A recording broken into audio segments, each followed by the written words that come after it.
Hello friends welcome to my channel देखंतु एठी आपणकर गोटे अपडेट जोठी कि स्टूडेंट को माध्यम रे एटा शेयर हेतला तो आपण माने अप्लाई करी देखंतु आपणकर एटा ठीक अछि कि नाही नालको जो अछि एटा आपणकर पोस्ट भारतला 30 बारे आपणको आसीछि कि कैंसल्ड हेछि पोस्ट तो आपण देखंतु अप्लाई एटा मो आपण गोटे कंफ्यूज रहउछि आपणकर कैंसल हेछि कि नाही आपण माने चेक करी देखंतु आ किछि भी आरो जो नालको वेबसाइट रे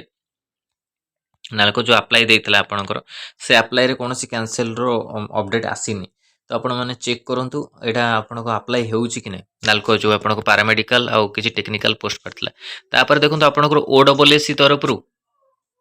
आपणकर किछि आछि update notice regarding the conduct of preliminary examination junior engineer civil junior engineer mechanical under the combined technical service requirement examination 2023 आर पीडीएफ आपण मानकु टेलीग्राम चैनल रे मिल जो एग्जाम रिलेटेड ता सहित आपणकर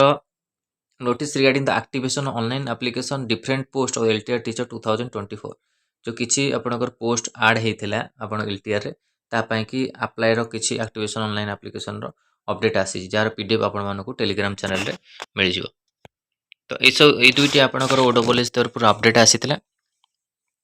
तो ऑलरेडी आपनको एलटीआर जो अच्छी पोस्ट 6025 ता रिगार्डिंग भी न्यूज़ पेपर आपनकर अपडेट आछि जहा को मु टेलीग्राम चैनल आपन मानकु शेयर करिनी तो शेयर आपनको करि देबी ता से अपडेट को मध्य तो ए सब इंपोर्टेंट अपडेट था आपन मान पई कि आपनको रिक्वायरमेंट को नै कि वीडियो भल लागित लाइक और शेयर करंतु हम चैनल रे प्रथम थर पई चैनल को सब्सक्राइब करंतु और ए कंटेंट पई बेल आइकन को क्लिक करंतु जते समस्त वीडियो नोटिफिकेशन आपन पाखरे पहुंच परिबो धन्यवाद।